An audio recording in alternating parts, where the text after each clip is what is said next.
ہم سب جانتے کیا ہوا، ہم سب جانتے کیا ہوا۔ ایسے میرے دوستو، عبادت کا مرکز کعبہ ہے اور دعوت کا مرکز بنگلے والی مسجد بستی نظام الدین ہے۔ اللہ نے 100 سال سے، جیسے بھی ہمارے بھائی بتا رہے، اس خاندان کو ایک قبولیت دی ہے، اس خاندان کو اللہ نے ایک مقام دیا ہے۔ اس خاندان کا بچہ ولایت کی اعلیٰ سطح پر پیدا ہوتا ہے، پہنچتا نہیں ہے، پیدا ہوتا ہے ولایت کی اعلیٰ سطح پر۔ اللہ جزائے خیر دے۔ حضرت مولانا الیاس صاحب رحمۃ اللہ علیہ نے اپنا سب کچھ لگا دیا، یہاں تک کہ کھانے کو کچھ نہیں بچا، تو اپنے ساتھ جو مرکز میں ہمارے اپنے پاس پڑھنے والے جو اس ٹائم کے میواتی تھے، ان کو کہا کہ ایک کام کرو، دیکھو میرے پاس اب تمہارے کو کھلانے کو کچھ نہیں ہے، میں تمہارے کو سفارش نامہ لکھ دیتا ہوں، دلی میں بہت سارے مدرسے ہیں، تم کسی مدرسے میں جا کے پڑھ لو، کیونکہ یہاں تو اب کچھ نہیں ہے۔ تو ان بچوں نے اور میواتیوں نے، بچے تو نہیں بڑے تھے وہ، ان میواتیوں نے مولی الیاس سے کہا کہ اچھا ہم تو چلے جائیں دوسرے مدرسے میں، تو تم یہاں کیا کرو گے؟ کہا کہ دیکھو یہ درخت ہے، یہ درخت کا گولر کھا لوں گا، اور یہ حوض ہے، یہ حوض کا پانی پی لوں گا، اور میری زندگی کے جتنے دن بچے گزار دوں گا۔ گولر سمجھتے؟ گولر، ہاں وہ گولر ہوتے تھے اس زمانے میں۔ ایک بہت بڑے عالم وہ رمضان میں نظام الدین پہنچے، سوچے کہ یہاں تو افطاری کا دسترخوان بڑا بہترین ہوگا، رات کا کھانا بھی بڑا بہترین ہوگا، مرکز ہے پوری دنیا کا، تو دسترخوان پہ بیٹھے افطاری میں تو گولر، کہا ٹھیک ہے ابھی گولر سے افطاری کر لیتے ہیں، عشاء کے بعد تو کھانا ملے گا ہی۔ عشاء کے بعد بھی دسترخوان بچھا، وہی گولر، سحری میں وہی گولر، جب میں پڑ گئے۔ پوچھا مولی الیاس سے، تو مولی الیاس نے کہا ہماری تو سحری بھی گولر، افطاری بھی گولر۔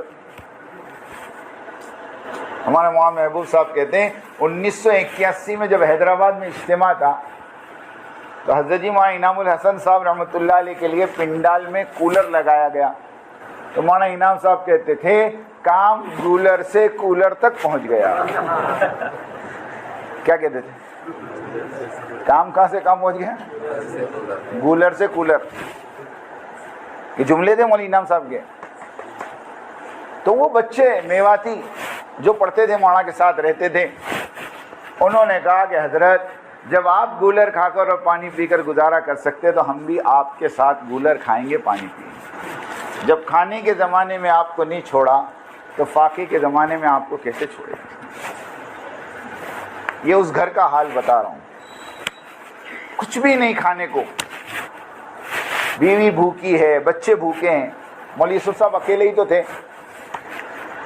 مولوی یوسف صاحب اکیلے ہی تو تھے۔ ایک مرتبہ کا واقعہ ہے، اس کے بعد سے نظام الدین فاقہ نہیں آیا۔ میں وہ واقعہ سنا دوں خالی آپ کو۔ ایک مرتبہ کا واقعہ ہے کہ جماعت کھانا کھائی، ان کو کیا تکلیف ہوگی، جماعت کھانا کھائی، جماعت کھانا کھائی، پلیٹ میں تھوڑا کھانا بچ گیا، تو مولانا الیاس صاحب رحمۃ اللہ علیہ نے سائیڈ میں سے پلیٹ کو صاف کیا، کھانے کو بیچ میں کیا، اور ایک پردہ ہوا کرتا تھا گھر میں اور مسجد کے بیچ میں، وہ پلیٹ اٹھا کر پردے کے پیچھے دی اور اپنی بیوی سے کہا کہ یہ کھانا تھوڑا سا بچا ہے، تم اور یوسف کھا لو۔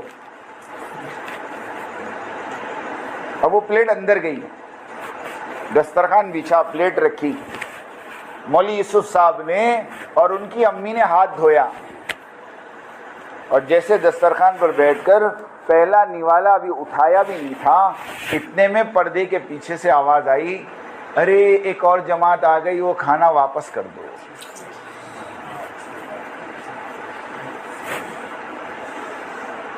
ماں نے مولوی یوسف کا ہاتھ وہیں روک دیا کہ بیٹا رک جا، اور اٹھا کے وہ پلیٹ دے دی۔ اب بچہ تو بچہ ہوتا ہے نا، مولوی یوسف رونے لگے،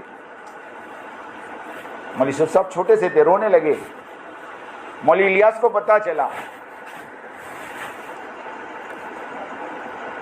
تو مولوی الیاس صاحب رحمۃ اللہ علیہ کو پتہ نہیں کیا ہوا، وہ اپنے کمرے میں گئے، اور دروازہ اندر سے بند کر دیا، دروازہ اندر سے بند کر دیا، اور 20 منٹ یا آدھا گھنٹہ کچھ اندر کیا معلوم کیا کیا۔ اس کے بعد دروازہ کھول کے جب باہر آئے تو اپنی بیوی سے اور بیٹے یوسف سے اور اپنے ساتھیوں سے کہا کہ آج کے بعد اس 4 دیواری میں قیامت تک فاقہ نہیں آئے گا،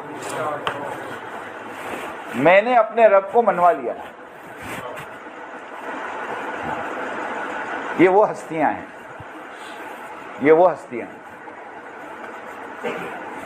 جب مولانا الیاس صاحب رحمۃ اللہ علیہ کے زمانے میں فاقے شروع ہو گئے نا نظام الدین میں، تو دلی والوں کو پتہ چلا، دلی والے دوڑے ہوئے آئے اور آ کر کہا حضرت یہ ہماری ساری پراپرٹی کے کاغذات ہم آپ کو دیتے ہیں، اس کو بیچ کر اس کا پیسہ مرکز کے اوپر لگا دو۔ مولانا الیاس صاحب رحمۃ اللہ علیہ نے کہا یہ پیپر تم پکڑو، ان پیپر کی مجھے ضرورت نہیں، قسم خدا کی میں ابھی دعا کر دوں اللہ یہ بنگلے والی مسجد کو سونے چاندی کا بنا دے۔ تم کیا سمجھتے ہو؟ تم کیا سمجھتے ہو میرے اللہ کو؟ کیا میرا اللہ ان ٹکڑوں کا محتاج ہے؟ یہ استغنا تھا، یہ ہاں یہ استغنا تھا۔ حضرت مولانا زکریا صاحب رحمۃ اللہ علیہ کہتے ہیں میں اعتکاف میں تھا اور باہر لڑنے کی آواز آئی زور زور سے، میں گھبرایا کہ کیا ہوا نظام الدین میں باہر آیا تو مولوی یوسف صاحب رحمۃ اللہ علیہ ایک دلی والے کو غصہ کر رہے تھے۔ میں نے پوچھا کیا ہوا؟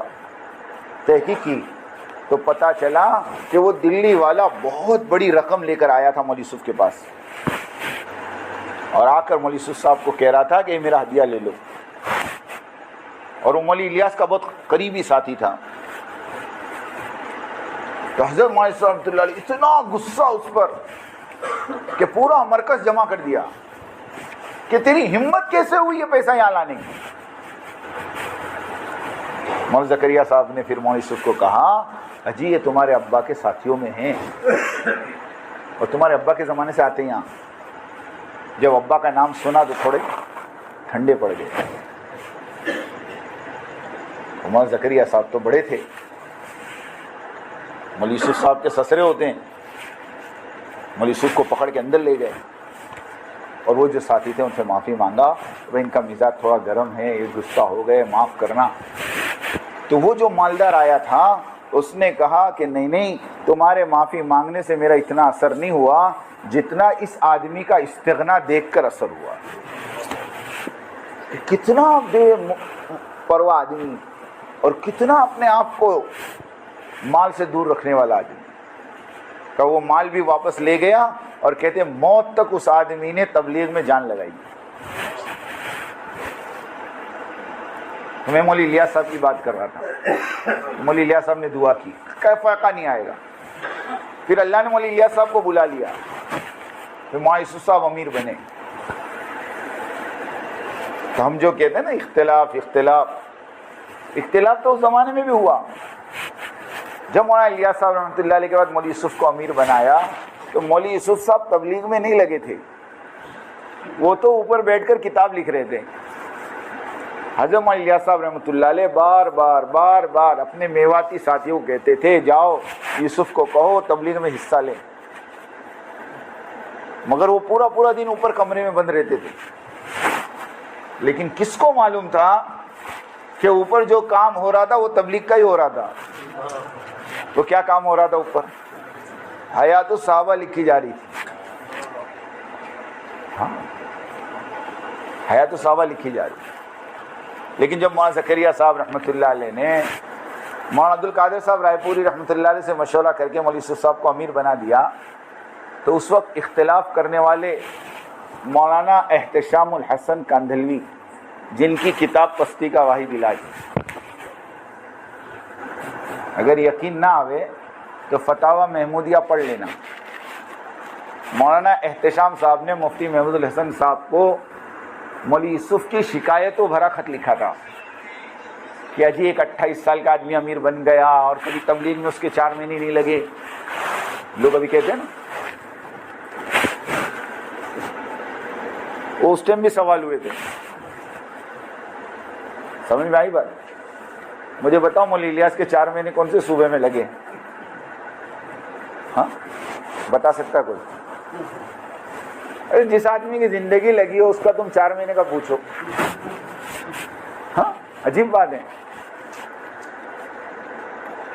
تو مولانا احتشام صاحب مرکز چھوڑ کے چلے گئے. مولانا انعام صاحب کے بارے میں ملتا ہے مولانا انعام صاحب خود 1.5 سال کے لیے مرکز چھوڑ کے چلے گئے.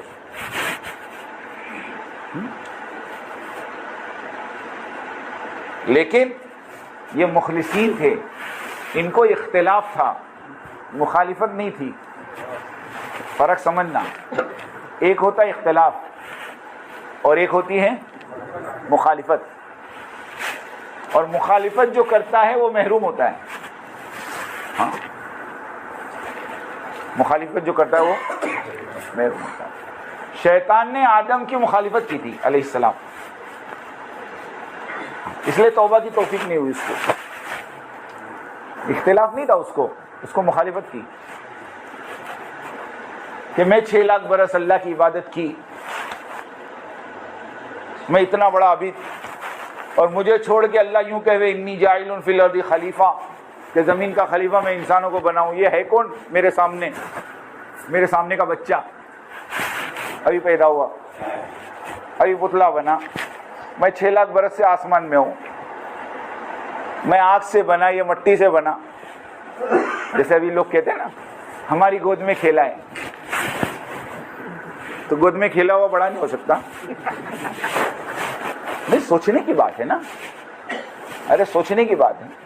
ایک مدرسے کے محتمم صاحب نے مجھے بلایا, سننا, جب اختلاف شروع ہوا مجھے کہا حافظ صاحب ایک بات بتاؤ. میں کہا بولو.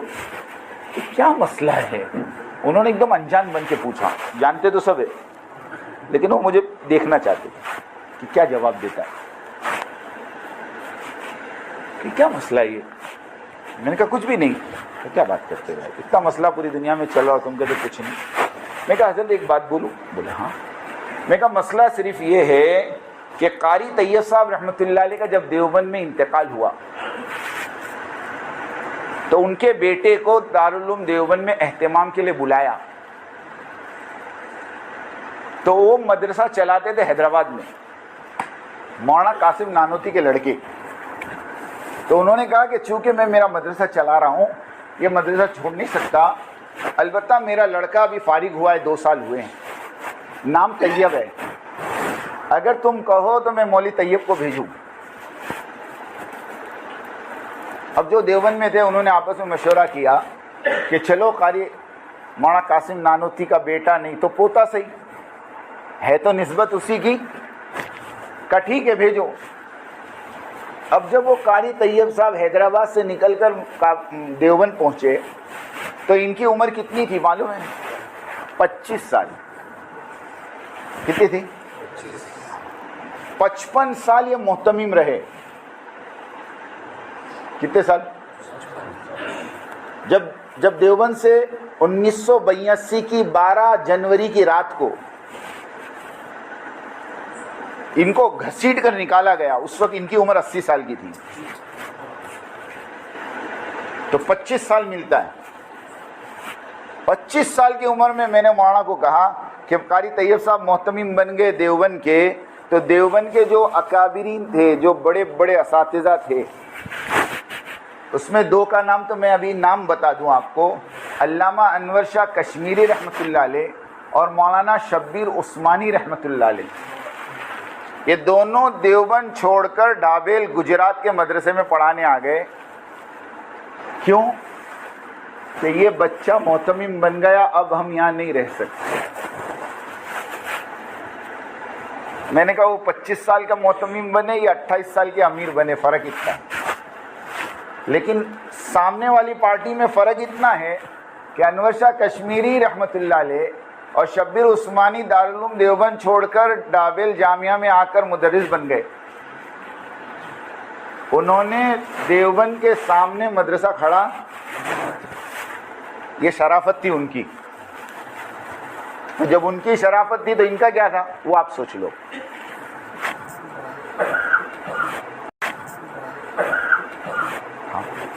ایسے مولانا الیاس صاحب رحمۃ اللہ علیہ کے بعد، سنو میری بات دھیان سے، مولانا یوسف صاحب رحمۃ اللہ علیہ جب امیر بنے تو مولانا انعام صاحب، یہ پوری دنیا سنیں گی بات، اور مولانا احتشام الحسن صاحب کندلوی دونوں چھوڑ کے چلے گئے. لیکن مولانا یوسف صاحب رحمۃ اللہ علیہ نے سمجھا بجھا کر 1.5 سال کے اندر ان دونوں کو واپس لے کر آ گئے.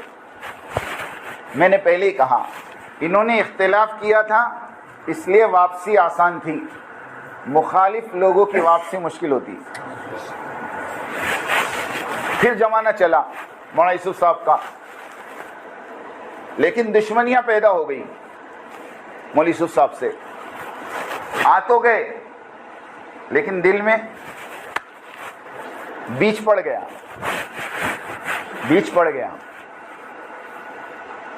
اور پھر 1965 2 اپریل بلال پارک مسجد لاہور، حضرت مولانا یوسف صاحب رحمۃ اللہ علیہ نے فجر کے بعد کا بیان کیا. اور بیان سے پہلے یا بیان کے بعد ایک ناشتہ ہوا تھا. اب وہ ناشتے میں کیا تھا اللہ جانے، ورنہ 48 سال کی عمر میں آدمی اتنا جلدی نہیں جاتا جو پوری دنیا میں سفر کر رہا ہو. شکوک شبہات ہیں، کیونکہ جیسے مولوی یوسف صاحب کا انتقال ہوا فوراً پڑوس والوں نے دفن کی تیاری کر لی، قبر کھود دی کہ ان کو یہیں دفن کر دو. یہ باہر بات نہیں جانی چاہیے. وہ تو اللہ جزائے خیر دے مولانا زکریا صاحب کو، انہوں نے ضد کر کے مولانا یوسف صاحب رحمۃ اللہ علیہ کی لاش کو انڈیا بلوایا کہ نہیں یہ تو نظام الدین دفن ہوں گے، ورنہ کیا چکر تھا وہ اللہ جانے. لیکن بیج وہیں پڑ گیا تھا. پھر مولانا یوسف صاحب رحمۃ اللہ علیہ کا جب انتقال ہوا تو مولانا زکریا صاحب رحمۃ اللہ علیہ نے مولانا انعام صاحب کو امیر بنا دیا. مولانا انعام صاحب، بعضوں نے کہا کہ مولانا انعام صاحب کو امیر نہیں بنایا تھا، امین بنایا تھا، اور یوں کہا تھا کہ مولوی ہارون چھوٹے ہیں، یہ جب بڑے ہو جائیں تو امانت ان کے حوالے کر دینا. لیکن تقدیر کی بات ہے کہ مولوی ہارون صاحب بڑے ہی نہیں ہوئے یا بڑے ہونے نہیں دیا گیا. دونوں باتیں میں بہت باریکی بات کر رہا اور میرے پاس سب پروف ہے. کیونکہ جس دن مولوی ہارون صاحب کا انتقال ہوا مولانا یوسف صاحب کے لڑکے کا 1972 میں، تو اس وقت کا ایک واقعہ مفتی یوسف موطالعہ صاحب جن کا بھی انتقال ہوا انگلینڈ میں، ان کی آڈیو یوٹیوب پہ موجود ہے. انہوں نے کہا مولوی یوسف موطالعہ نے کہ میں 1972 میں مولانا زکریا صاحب کی خدمت میں تھا اور مولانا زکریا صاحب کے خطوط پڑھا کرتا تھا اور مولانا زکریا صاحب مجھ سے خطوط کے جوابات لکھوایا کرتے تھے. جب مولوی ہارون صاحب کا انتقال ہو گیا تو مولوی سعد صاحب کی والدہ نے، مولوی اظہار صاحب کی لڑکی نے مولانا زکریا صاحب کو خط لکھا. مولوی یوسف موطالعہ خود کہہ رہے ہیں وہ خط پڑھنے والا میں ہوں، میں نے اس خط کو پڑھا ہے اور اس خط میں لکھا تھا حضرت ایک بات آپ سے کہنی ہے، آپ تو بہت بڑے اللہ والے ہیں، آپ جانتے ہوں گے کہ میرے شوہر کو کس نے زہر دیا، آپ مجھے اس کا نام بتائیں تاکہ جب تک میں دنیا میں زندہ رہوں اس کو بدعا دیتی رہوں. یہ مولوی صاحب کی والدہ کا خط تھا. مولوی یوسف موطالعہ کہتے ہیں مولوی زکریا نے مجھے بلایا اور مجھ سے کہا اس کا جواب لکھو، اور جواب میں مولوی زکریا صاحب نے خط لکھا، میری بچی میں جانتا ہوں تیرے شوہر کو کس نے زہر دیا، لیکن میں اس کا نام نہیں بتاؤں گا، اور میں تجھ سے بھی کہوں گا اللہ سے دعا کر اللہ تیرے شوہر کی مغفرت کرے، جنت الفردوس میں جگہ عطا فرمائے، اور اس کا بہترین بدلہ تجھے تیری اولاد کی شکل میں دے. یہ مولوی زکریا صاحب کے خط تھے. لیکن جب مولانا انعام صاحب امیر بنے، بیچ میں بات رہ گئی، تب بھی اختلاف ہوا. اس وقت اختلاف کرنے والے کون تھے پتہ ہے؟ مولانا رحمت اللہ میرٹھی، جو مولوی یوسف صاحب رحمۃ اللہ علیہ جب سفر میں ہوتے تھے تو فجر کا بیان نظام الدین کا مولوی رحمت اللہ میرٹھی کرتے تھے. یہ آدمی وہ تھا جس کے بیانات پر لوگ دھاڑے مارتے تھے. اب ان کو یہ تھا کہ مولانا یوسف کے جگہ پر بیان تو میں ہی کرتا ہوں, ان کے بعد یہ کرسی تو میری ہے. نہیں سمجھے آپ؟ اب پہلے سے کرسی کا شوق ہو تو. ابھی رستے میں ہم قصہ سن رہے تھے, ایک آدمی کسی بزرگ کے پاس گیا, بیٹھ ہوا, ان کے ساتھ رہنے لگا, اور چند مہینوں کے بعد کہا حضرت کچھ تربیت نہیں ہو رہی. کیا کہا؟ حضرت کچھ تربیت نہیں ہو رہی, کچھ فائدہ نہیں ہو رہا آپ کے پاس رہنے کا. کہا کیوں؟ کیا نیت لے کر آئے تھے؟ کہا میں تو آپ کے پاس آپ جیسا بننے آیا تھا. تو کہا پہلے دن سے کرسی کا شوق ہے تو کیا ملے گا؟ پہلے دن سے پیر بننے کی تمنا ہے. نہیں سمجھے آپ؟ تو کیا ملے گا بھائی؟ پہلے مجاہدہ کرو کہ نہیں. مثال دی, مفتی سمیر صاحب نے مثال دی. ایک بچہ پہلے اسٹوڈنٹ ہوتا ہے نا, اس کے بعد ٹیچر بنتا ہے, اس کے بعد ایگزامینر بنتا ہے. ارے ایسا ہی ہوتا ہے نا. بولے یہاں تو پہلے دن سے ایگزامینر بن جاتے ہیں. امیر صاحب کو 10 نمبر, فلاں کو 5 نمبر, فلاں کو 2 نمبر. پہلے دن سے فیصلہ کرتا, اس میں کچھ لینے کا نہیں, اس میں کچھ لینے کا نہیں, اس میں کچھ لینے کا نہیں. حضرت مولانا صاحب فرماتے ہیں جو اپنے ساتھیوں کے بارے میں یوں کہوے کہ اس کا میرے یہاں کوئی مقام نہیں, قسم خدا کی اس کا خود اللہ کے یہاں کوئی مقام نہیں. جو یوں کہوے اپنے ساتھیوں کے بارے میں کہ اس کو میں نہیں مانتا, تو کہتے اس کو اللہ نہیں مانتا. سیدھی بات ہے. ہاں, تو پہلے دن سے جذبہ یہ تھا کہ مولانا یوسف کے بعد میں امیر بنوں, اور جب امارت نہیں ملی تو چھوڑ کے چلے گئے. مفتی مولانا عبداللہ جھانجی صاحب, مولانا سلیمان جھانجی صاحب کے لڑکے نے مجھے بتایا, حافظ صاحب میں نے اپنی آنکھوں سے دیکھا ہے نظام الدین کے سامنے سے گزرتے تھے, سیڑھیوں پہ تھوک کے جاتے تھے. یہ بھی چھوڑ کے گئے, اور ان کے ساتھ 40 آدمی نکلے ہیں. لیکن قسم خدا کی کھا کے کہتا ہوں, پوری تبلیغ کی 100 سال کی تاریخ میں چھوڑنے والے تو بہت ملیں گے, لیکن چھوڑنے کے بعد مورچہ کھڑا کرنے والے ان کے سوا کوئی نہیں. یہ بات ہے. اس لیے یاد رکھو میرے دوستو, کام نبیوں کا ہے اور کام صحابہ کی سیرت پہ ہوتا ہے. ہاں, جب یہ اختلاف کر کے باہر نکلے تو ان کو 2 باتیں پیش کی گئی تھی. میں آپ کو بات بتاؤں اندر کی, 2 باتیں پیش کی گئی, اور دونوں باتیں سیرت سے تھیں.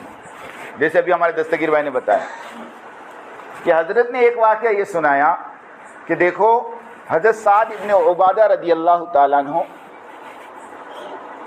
اللہ کے نبی کی دنیا سے جانے کے بعد انصار کے امیر بننا چاہتے تھے, اور سارے انصاروں کو جمع بھی کر لیا تھا کہ میرے ہاتھ پہ بیعت کر لو. لیکن حضرت عمر نے کہا کہ نہیں, امیر تو ایک ہی ہوگا اور وہ ابو بکر ہوگی. یہ نہیں ہو سکتا کہ مہاجرین کا امیر ابو بکر ہو, انصار کا امیر سعد بن عبادہ ہو. یہ نہیں ہو سکتا. یوں کہہ کر سارے انصاروں کو سمجھا کر ابو بکر کے ہاتھ پہ بیعت کروائی. لیکن سعد بن عبادہ رضی اللہ تعالیٰ عنہ نے یوں کہا کہ میں بیعت نہیں کروں گا. حضرت ابو بکر نے کہا کوئی بات نہیں, آپ بیعت مت کرو, لیکن رہو ہمارے ساتھ, رہو ہمارے ساتھ. سعد ابن عبادہ رضی اللہ تعالیٰ عنہ نے 2.5 سال تک بیعت نہیں کی. سنو, 2.5 سال تک. لیکن حضرت فرماتے ہیں ابو بکر رضی اللہ تعالیٰ عنہ کا کوئی مشورہ نہیں چھوڑا, مسجد نبوی کی نماز نہیں چھوڑی, اور مدینہ شہر نہیں چھوڑا. اب میں آپ کو واقعہ بتا رہا ہوں, تو کیا سیرت کا واقعہ یہ نہیں جانتے؟ ارے جانتے کہ نہیں جانتے؟ اختلاف کیا ہے لیکن حدود میں رہ کر. حضرت نے فرمایا تمہیں مجھ سے اختلاف ہے, کوئی بات نہیں, مجھ سے اختلاف کرو, مگر یہاں سے مت جاؤ. ایک آدمی سیدھے سادے لباس میں شرٹ پینٹ میں آیا میرے پاس, بیٹھ کے بات کرنے لگا. مجھے نہیں معلوم کہ یہ ایک مخصوص قوم کا ہے, وہ میں نہیں بتاتا, مجھے بالکل اندازہ نہیں تھا. اور میں نے اس کے سامنے ایک دم سے کہہ دیا, میں نے کہا اپنے والے تو بریلوی سے گئے گزرے نکلے. تو ایک دم مجھے دیکھنے لگا, کیا کہہ رہے ہو آپ؟ میں کہا ہاں, اپنے والے تو بریلوی سے بھی گئے گزرے نکلے. کہا کیا مطلب؟ میں نے کہا دیکھو نا, بریلوی والوں نے مکہ اور مدینے کے امام کو تو جھٹلایا مگر مکہ مدینہ جانا نہیں چھوڑا. سمجھ میں؟ ارے سمجھ میں آئی؟ اختلاف امام سے, ہم نماز نہیں پڑھیں گے لیکن مکہ مدینہ جانا. تو جب مرکز نظام الدین کے امام سے اختلاف ہے تو مرکز کیوں چھوڑو؟ ایک صاحب کہہ رہے تھے ہم تو اکابرین ثلاثہ کے ماننے والے ہیں. میں نے کہا اکابرین ثلاثہ کی قبر پر فاتحہ پڑھنے سے بھی محروم ہیں کہ قبر بھی اندر ہے. قبر بھی کہاں ہے؟ ارے اکابرین ثلاثہ کی قبر کہاں ہے؟ اکابرین ثلاثہ کے ماننے والے قبر پہ فاتحہ پڑھنے سے محروم ہے. بولو دنیا کیا تماشا دیکھ رہی؟ تھوڑی سی عقل ہو تو آدمی کھول دے. سمجھنے کی بات ہے دوست. تو ایک بات تو سعد ابن عبادہ کی سنائی, اور دوسری بات حضرت نے فرمائی کہ حضرت ابو ذر غفاری رضی اللہ تعالیٰ عنہ کو حضرت عثمان غنی سے اختلاف تھا اور بہت لڑائی ہوتی تھی, مشوروں میں جھگڑوں پر جھگڑے, کیونکہ ابو ذر غفاری شدت پسند آدمی, وہ ذرا بھی چلنے نہیں دیتے تھے. نہیں سمجھے؟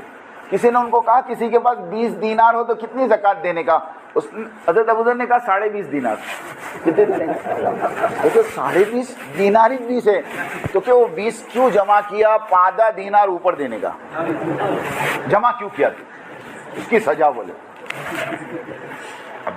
اب ایسا مزاج کا آدمی, اور حضرت عثمان غنی کے زمانے میں مال آ رہا ہے تو مسجد کی نوعیت بدل گئی, مسجد کے اندر نقش و نگار ہو گئے. تو ابو ذر غفاری کو اختلاف ہوا, ابو ذر غفاری کو اختلاف ہوا. تو حضرت عثمان غنی رضی اللہ تعالیٰ عنہ نے سارے صحابہ سے مشورہ کیا کہ بھئی اس کا کوئی حل نکالو, یہ روز کے جھگڑے, اور ایک حل تو نکالنا چاہیے نا. تو حل یہ نکالا کہ ابو ذر غفاری کو بٹھا کر کہا کہ دیکھو ہمارا مشورہ یہ ہے کہ آپ جو ہے مدینے سے باہر ایک جگہ ہے ربضہ, ہم مشورے سے وہ جگہ آپ کے لیے طے کر دیتے ہیں, آپ وہاں جا کے رہو اور اپنی زندگی کے آخری دن وہاں گزار لو. تو ابو ذر چونکہ مخلص تھے نا, اور اختلاف تھا, مخالفت نہیں تھی, تو اپنے امیر کی اطاعت کی اور جا کر ربضہ رہنے لگے. آپ لوگ کئی واقعات ربضہ کی پڑھے ہوں گے. وہ واقعہ پڑھا ہوگا کہ ایک غلام رکھا انہوں نے اور پھر وہ اونٹ دوسرا لے کر آیا, ہے نا؟ ارے پڑھا کہ نہیں فضائل اعمال میں؟ اور وہ واقعہ بھی پڑھا ہوگا کہ جب انتقال کا وقت قریب آیا تو اپنی بیوی کو کہا کھانا پکاؤ, تو کہا کس کے لیے؟ کہا ایک جماعت آئے گی جو مجھے دفن کرے گی. تو وہ جنگل میں رہتے تھے, اختلاف تھا ان کو. تو حضرت نے فرمایا کہ اگر تمہیں اختلاف ہے تو تم ہمارے پاس آؤ, ہم مشورے سے کوئی جگہ آپ کے لیے طے کر دیں, آپ وہاں رہ جائیں. ارے بولو سیرت کا فیصلہ تھا نا. اب اتنی بڑی بات سمجھ میں نہیں آ رہی. اب لوگ مجھے کہتے ہیں کہ تم کو زیادہ سمجھ میں آتا ہے کہ ان کو. میں نے کہا ایک بات بول, سیدھی سیدھی بات بول. ایک عالم شیخ الحدیث, وہ کعبۃ اللہ کی طرف بیٹھ کے پیشاب کرے اور میرے جیسا جاہل اس کو کہے حضرت قبلہ ہے, تو تیرے جیسا کوئی جاہل وہاں کھڑا ہو کہ تیکو زیادہ سمجھ پڑتی کہ شیخ الحدیث کو, یہ بات تو ہم کو بھی سمجھ پڑتی. ارے اتنی تو ہم کو بھی عقل ہے نا بھائی. ہم یہ نہیں کہہ رہے اختلاف غلط ہے, ہم کہہ رہے ہیں اختلاف کے بعد جو طریقہ ہے وہ غلط ہے. یہ طریقہ نہیں ہوتا اختلاف کا, ورنہ صحابہ میں اختلاف اس سے بڑے ملیں گے. ہاں, امام ابو حنیفہ اور امام شافعی کی نماز میں 4 رکعت میں سننا کان کھول کے, فضائل اعمال میں لکھا ہے, میں نہیں بولتا, 4 رکعت میں 200 مسئلے اختلاف والے ملیں گے تمہارے کو. تم تو خالی رفع دین جانتے ہو, آمین بالجہر جانتے ہو, 200 مسئلے. امام حنیفہ رحمۃ اللہ علیہ کہتے ہیں امام کے پیچھے سورہ فاتحہ پڑھنی پڑے گی, اور امام شافعی کہتے ہیں فاتحہ پڑھنا حرام ہے, نہیں پڑھ سکتے آپ. معاف کرنا، امام حنیفہ کہتے ہیں نہیں پڑھ سکتے، امام شافعی کہتے ہیں پڑھنا پڑے گی۔ امام شافعی کیا کہتے ہیں؟ پڑھنا ہی پڑے گی۔ اسی لیے کسی شافعی مسجد میں تم نماز پڑھو گے نا تو ولضالین آمین کے بعد تھوڑی دیر رکتے ہیں اور پھر سورت پڑھتے ہیں۔ کیوں؟ اتنی دیر میں مصلی سورہ فاتحہ پڑھتے ہیں۔ ہاں، امام حنیفہ رحمۃ اللہ علیہ کے نزدیک وضو کو توڑنے والی چیزیں 8 ہیں۔ وضو کو توڑنے والی چیزیں 8 ہیں، اور امام شافعی رحمۃ اللہ علیہ کے نزدیک بیوی کو ہاتھ لگا تو بھی وضو ٹوٹ جائے گا۔ ہاں، قرآن سے ثابت کیا انہوں نے، اولا مستم النساء، اولا مستم النساء، اسے ثابت کیا انہوں نے۔ تو ایسا اختلاف تم کو ائمہ میں ملے گا، لیکن آج تک تم نے کبھی اماموں کو لڑتے دیکھا؟ ارے بولو، کبھی مسجد سے نکالتے دیکھا؟ ارے بولو، یہ سنت صرف انہوں نے زندہ کری۔ ہاں، کوئی اختلاف نہیں۔ امام شافعی رحمۃ اللہ علیہ امام ابو حنیفہ رحمۃ اللہ علیہ کی قبر پر گئے اور وہاں جا کر نماز پڑھی اور نماز میں رفع دین نہیں کیا۔ مریدوں نے کہا حضرت آپ تو رفع دین کے قائل ہیں، اور ابھی جو شیخ یونس جونپوری جو مظاہر العلوم کے شیخ الحدیث ہے نا، ان کا جملہ میں نے اپنے کانوں سے آڈیو میں سنا۔ اتنا بڑا محدث آدمی کہہ رہا تھا کہ امام شافعی رحمۃ اللہ علیہ کے پاس رفع یدین کرنے کے جواز کے جو دلائل ہیں وہ امام ابو حنیفہ کے نہ کرنے کے دلائل سے مضبوط ہے، مگر میں حنفی اس لیے میں نہیں کروں گا، باقی دلائل ان کے مضبوط ہیں۔ ایسا مضبوط آدمی جب امام ابو حنیفہ رحمۃ اللہ علیہ کے مزار پہ پہنچا تو رفع دین نہیں کیا۔ مریدوں نے پوچھا کہ آپ نے رفع دین نہیں کیا؟ تو امام شافعی نے قبر والے کی طرف اشارہ کر کے کہا میں نے اس کے اکرام میں رفع دین چھوڑ دیا۔ ہاں، اختلاف کی جگہ پر دوستو، حدود اختلاف کتاب مولانا زکریا صاحب کی پڑھو۔ حدود اختلاف ملتی بھی نہیں اب مارکیٹ میں، غائب ہو گئی جب سے اختلاف ہوا۔ ہاں، وہ ٹونڈا نہیں ملتی ہو، وہ پڑھو اختلاف کی حدیں کیا ہوتی ہیں۔ میں ایک مرتبہ مشورے میں بیٹھا تھا تو ایک اللہ والے یوں کہہ رہے تھے دیکھو اختلاف میں پڑھ کر اللہ کے سامنے مجرم بن کر حاضر مت ہو، بلکہ مظلوم بن کر حاضر ہو۔ کئی زبان سے ایسے جملے مت نکالو کہ تم مجرم بن جاؤ۔ ہاں، اس لیے ہم کہتے ہیں اختلاف کرو لیکن حدود میں رہ کر کرو، کل کو واپس آنا پڑے تو دروازے کھلے رہے۔ اتنے آگے مت بڑھ جاؤ کہ ریورس بند ہو جاوے۔ سمجھ رہے ہیں میری بات؟ اتنے آگے چلے گئے کہ اب واپسی کے راستے نظر نہیں آ رہے۔ ہاں، واپسی کے راستے نظر نہیں آ رہے۔ ابھی میرے پاس ایک آڈیو آئی، کسی نے محمد لاٹ صاحب سے کہا آپ نظام الدین واپس چلے جاؤ، تو کہہ رہے واپس چلے جاؤ، واپس چلے جاؤ، سر پھڑوانے جاوے، جان کا خطرہ ہے ہمارا۔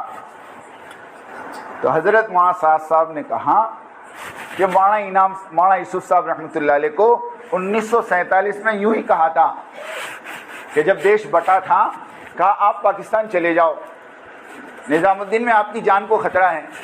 تو مولانا یوسف صاحب رحمۃ اللہ علیہ نے کہا تھا کہ جان سے زیادہ مرکز بچانا فرض ہے۔ کیا بچانا فرض ہے؟ اور اب کیا کہہ رہے لوگ؟ جان بچانا فرض ہے۔ تو پوچھو جان بچانا فرض ہے، مرکز بچانا فرض ہے؟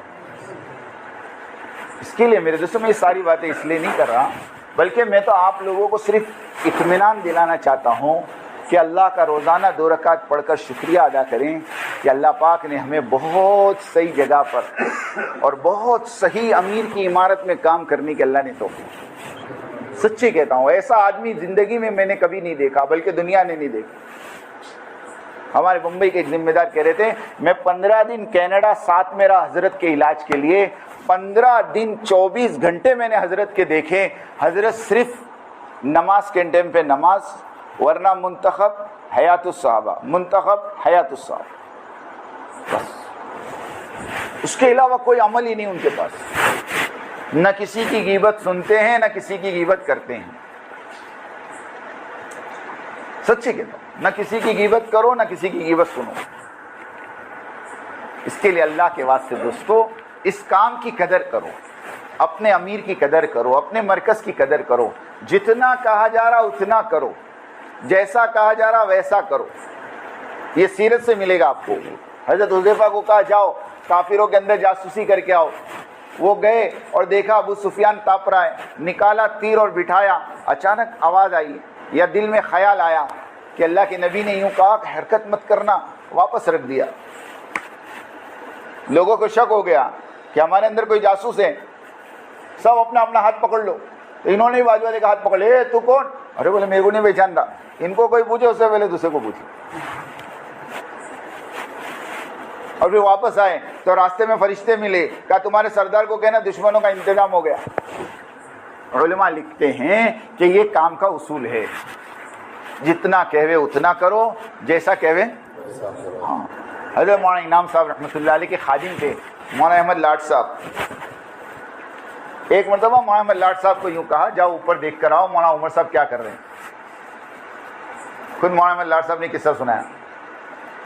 تو مولانا احمد لاٹ صاحب اوپر گئے، دروازہ کھٹکھٹایا تو دروازہ کھلا تھا۔ مولانا عمر صاحب نے کہا اندر آ جاؤ۔ کون؟ مولانا کہتے میں دروازہ کھل کے اندر گیا تو میں نے دیکھا مولانا عمر صاحب قرآن پڑھ رہے ہیں۔ اب میں نے وہاں کھڑے کھڑے سوچا کہ حضرت نے دیکھنے بھیجا ہے، کچھ کام تو ہوگا کہ نہیں ہوگا۔ تو کہا میں نے ایک دم سے مولانا عمر صاحب سے کہا حضرت بلا رہے ہیں، حضرت جی بلا رہے ہیں۔ مولانا عمر صاحب نے اپنا قرآن بند کیا اور مولانا احمد لاٹ صاحب کا ہاتھ پکڑ کے نیچے آ گئے اور نیچے کمرے میں گئے۔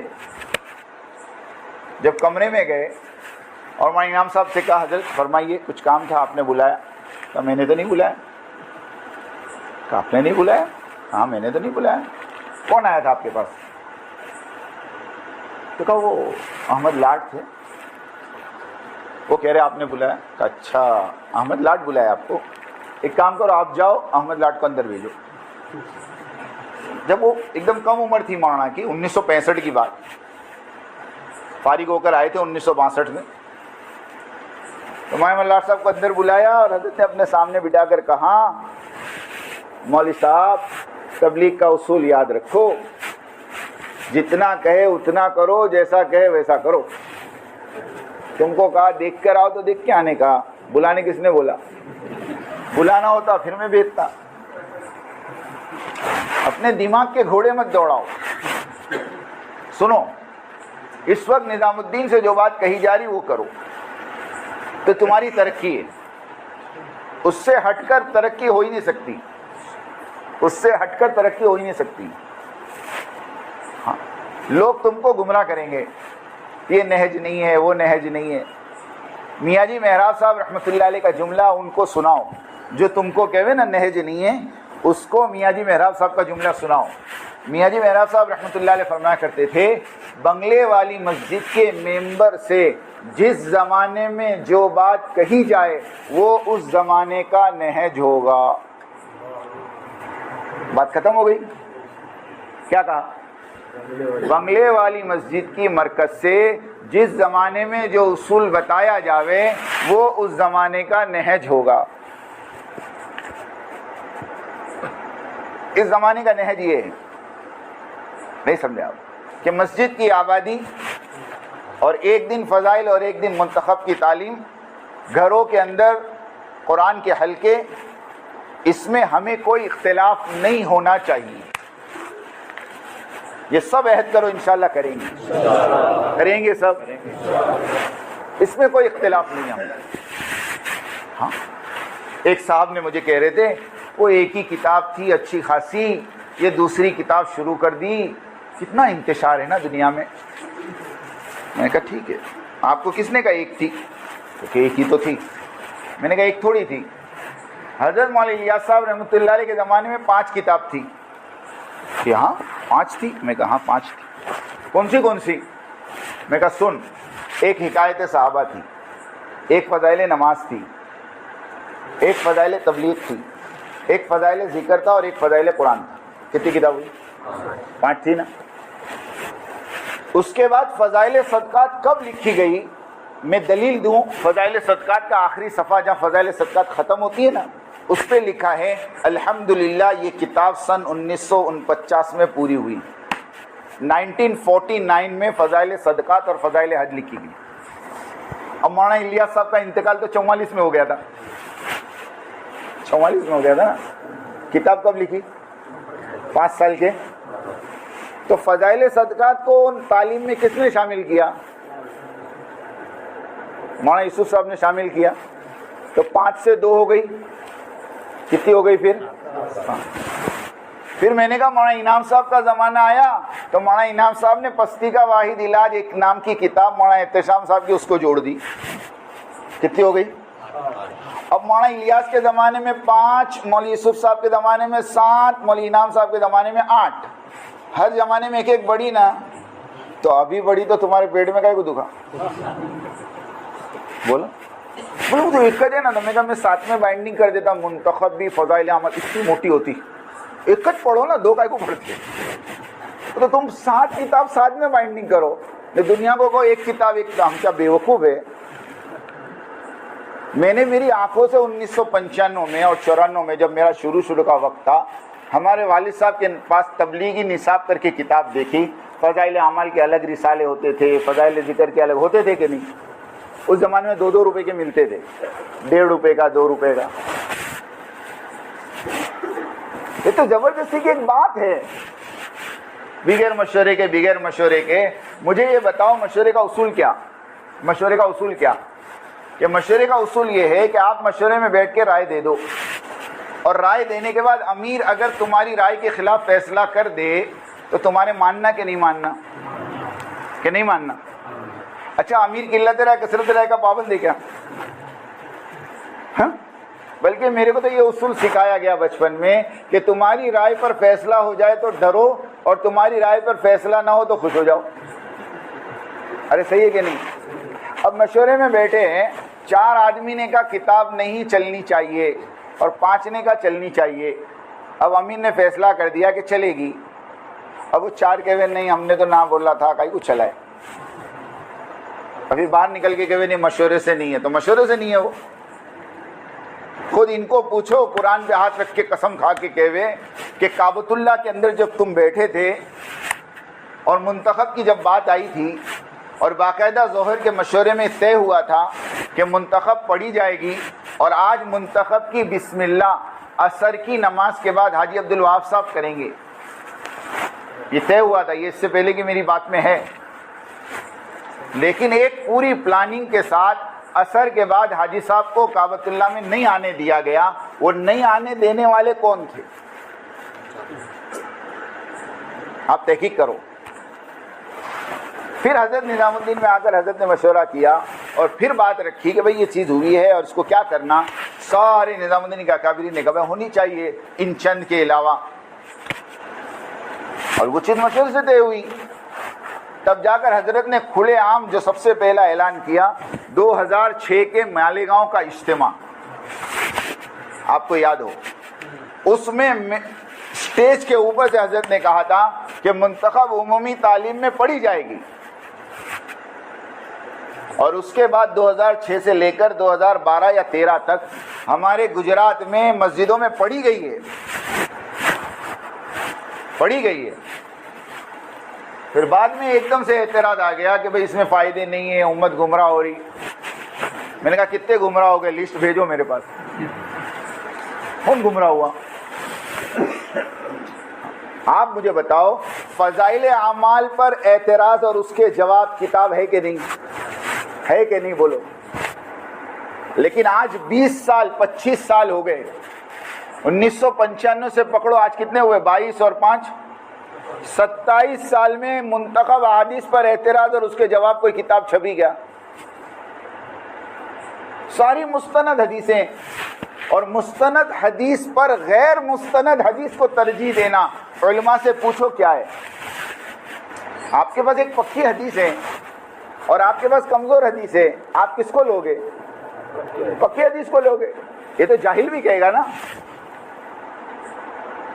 ابھی میں راجستھان میں تھا, میں نے یہی کہا, میں نے کہا بھائی اعتراض تو فضائل اعمال پہ ہوا ہے, اس میں کوئی شک کی بات تھوڑی ہے. اس کے لیے سب چیزوں سے باہر نکلو. یہ تو ہمارے ساتھیوں کا تقاضا ہے، اس لیے میں اتنی تفصیل سے بول گیا آپ کے سامنے، ورنہ میری عادت نہیں، ورنہ میری عادت. سمجھ میں آئی بات؟ اس کے لیے اللہ کے واسطے یہ سارے اختلافات کو چھوڑو. ہمارے امیر حضرت وہاں ساتھ صاحب ہیں، اور ہم شخصیت سے نہیں جڑے ہیں. سننا، مولانا الیاس صاحب رحمۃ اللہ علیہ امیر تھے، وہ ہمارے امیر تھے. مولانا انعام صاحب امیر تھے، وہ ہمارے امیر تھے. مولانا یوسف صاحب امیر تھے، وہ ہمارے امیر تھے. مولانا زبیر صاحب امیر تھے، وہ بھی ہمارے امیر تھے. اب مولانا سعد صاحب امیر ہے، وہ ہمارے امیر ہے، اور اس کے بعد جو امیر بنے گا وہ بھی ہمارا امیر ہوگا، مگر شرط ہے کہ نظام الدین سے جڑا ہو. جائے فاروق بھائی بنگلور بن جاوے امیر، ہم مان لیں گے، ہم کا نہ بول، ہم ماننے کو تیار ہے. لوگ کہتے ہیں ہمارے بڑے ہمارے بڑے. میں نے کہا ہمارے بڑے تو نظام الدین سے جڑا وہ بڑا، باقی سب کو بزرگ مانیں گے، عالم مانیں گے، مفتی مانیں گے، اپنے سے بڑا تقوی والا مانیں گے، مگر بڑا نہیں مان سکتے. ہماری کچھ مجبوری ہے. ہمارے بڑے تو نظام الدین مانے. سمجھ میں آئی بات؟ اور پھر کوئی اعتراض کرتا ہے کہ حضرت کو امیر کس نے بنایا. ایسا سوال ہے کہ جس کا کوئی ہاتھ پیر نہیں. پوری دنیا جانتی ہے، پوری دنیا جانتی ہے کہ جب حضرت مولانا انعام صاحب کا انتقال ہوا ہے تو 3 دن تک مشورہ ہوتا رہا بنگلے والی مسجد میں، اور وہ مشورہ امیر بنانے کا ہو رہا تھا. اب آپ کہو کہ نہیں جی وہ تو مولانا الیاس صاحب کہہ کر گئے تھے کام کو شورا کے حوالے کرو، تو پھر مولانا یوسف صاحب کو اور مولانا انعام صاحب کو امیر کا کو بنائے. مولانا الیاس صاحب تو اپنے زمانے میں کہے ہوں گے نا کہ قبر میں سے آ کے بول کے گئے مولانا انعام صاحب کے انتقال کے بعد. ارے کب کہے ہوں گے وہ؟ اپنے زمانے میں کہے ہوں گے نا. اگر کوئی ملفوظ ہے بھی آپ کے پاس کہ میرے بعد یہ کام شورا کے ماتحتی میں چلے گا، تو مولوی الیاس صاحب جب کہہ رہے ہیں تو اس کے بعد پھر مولوی یوسف صاحب امیر کیسے بنے؟ آپ مولانا یوسف صاحب کو امیر مانتے ہو؟ مانتے. مولانا انعام صاحب کو امیر مانتے ہو؟ تو مولانا الیاس صاحب کہہ کے گئے تھے نا، وہی ان کی پکڑ ہو گئی. بات ایک دم بے بنیاد ہو گئی. مولانا انعام صاحب نے بھی جو شورا بنائی تھی، کام کو شورا کے حوالے نہیں کیا تھا، بلکہ یوں کہا تھا یہ شورا میرے بعد بیٹھ کر امیر بنا لیں. جیسے حضرت عمر رضی اللہ تعالیٰ عنہ کے انتقال کے وقت حضرت عمر نے ایک شورا بنائی تھی 6 آدمی کی، جس میں حضرت عثمان تھے، حضرت علی تھے، حضرت عبد الرحمن ابن عوف تھے، حضرت عبداللہ ابن عمر تھے، حضرت طلحہ تھے، حضرت زبیر تھے. 6 کی شورا بنی، اور پھر کہا کہ اگر دونوں طرف 3-3 ہو جاویں تو جس طرف عبد الرحمن ابن عوف ہو اس طرف کا فیصلہ کر لینا. یہ حضرت عمر کہہ کر گئے تھے. تو وہ شورا نے بیٹھ کر حضرت عمر کے بعد حضرت عثمان کو امیر بنایا. ایسے حضرت مولانا انعام صاحب نے 10 آدمی کی شورا بنائی، اور وہ شورا مشورہ کرنے بیٹھی تھی امیر کا. اب آپ کو اس کی کیا دلیل ہے؟ اس کی دلیل یہ ہے کہ اس مشورے کے اندر مولانا سعد صاحب نے یوں کہا تھا کہ اگر تم مجھے امیر بناؤ گے تو مولانا زبیر صاحب والے کٹ جائیں گے، اور مولانا زبیر صاحب نے کہا تھا اگر تم مجھے امیر بناؤ گے تو میری سعد صاحب والے کٹ جائیں گے. اب میں آپ سے ایک سوال کرتا ہوں، ایمانداری سے بتاؤ، مشورے میں ایک آدمی یوں کہہ رہا ہے اگر تم مجھے امیر بناؤ گے تو میرے والے ان کے والے کٹ جائیں گے، وہ کہہ رہے ہمیں بناؤ. تو امیر بننے کا مشورہ چل رہا ہے تبھی تو امیر کی باتیں آ رہی. اگر شورا کے حوالے تھا تو کرنے کی کیا ضرورت تھی 3 دن تک ناٹک. آخر میں 13 محرم، سنو، 13 محرم، 10 محرم کو حضرت جی کا انتقال ہوا. 13 محرم کو نظام الدین میں جو کرسی ہے نا، کرسی، ہاں، وہاں پر کھڑے ہو کر حضرت میاں جی مہراج صاحب رحمۃ اللہ علیہ کمرے میں سے نکلے اور آ کر کہا کہ ہماری ساری شورا کے مشورے سے اب یہ کام 3 لوگوں کے حوالے ہوا ہے، اور 3 لوگ اس کام کو لے کر چلیں گے. اس میں ایک مولانا اظہار صاحب، ایک مولانا انعام صاحب، مولانا زبیر صاحب اور ایک مولانا سعد صاحب. یہ تینوں کے حوالے کام ہو گیا. جب مولانا اظہار کا انتقال ہو گیا تو مولانا سعد اور مولانا زبیر صاحب کام لے کر چلتے رہے. اب مولانا زبیر صاحب کا انتقال ہو گیا تو کون بچا؟ بھائی مشتاق صاحب کہتے تھے غزوہ موتا کے اندر اللہ کے نبی نے کہا، کیا کہا معلوم؟ کیا کہا؟ زید بن حارثہ امیر ہوں گے، اور وہ شہید ہو جائیں تو جعفر ابن ابی طالب، اور وہ شہید ہو جائیں تو عبداللہ ابن رواحہ، اور وہ شہید ہو جائیں تو مسلمان جس کو چاہے امیر. جیسے وہاں 3 طے ہوئے نا، یہاں بھی 3 طے ہوئے. اور جیسے عبداللہ ابن رواحہ کے انتقال سے پہلے مسلمان امیر نہیں بنا سکتا. سمجھ گئے؟ اب آگے میں بولتا نہیں. ہو گئی بات صاحب؟ ایک دم سیدھی بات ہے. اور مجھے بتاؤ حضرت معاذ صاحب کے علاوہ کون ہے دنیا میں جس کو پوری دنیا امیر تسلیم کرے؟ لا کے دو چلو. ارے کوئی کو قبول کر سکتی ہے؟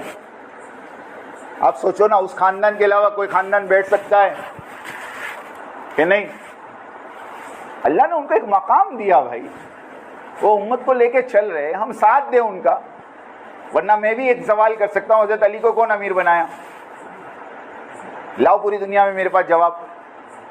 کون سی شورا نے، کون سے مشورے سے حضرت علی امیر بنے بھائی؟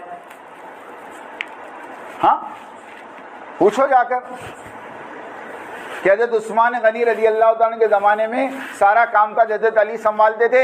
جب حضرت عثمان غنی کا انتقال ہو گیا تو ساری چیزوں پر حضرت علی نے کنٹرول کر کے امیر بن گئے. ہاں ایسا ہوا ہے. سمجھ میں آئی بات؟ یہ سب چھوڑو. اب یہ طے کرو کہ انشاءاللہ ہمیں موت تک اطاعت کے ساتھ مرکز کی اور مرکز کے امیر کی اطاعت کے ساتھ کام کرنا ہے.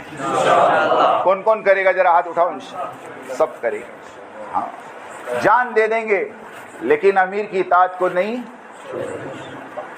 یہ ہر زمانے کے مسلمانوں کا اصول ہے. اب وہ امیر جو کہہ رہا وہ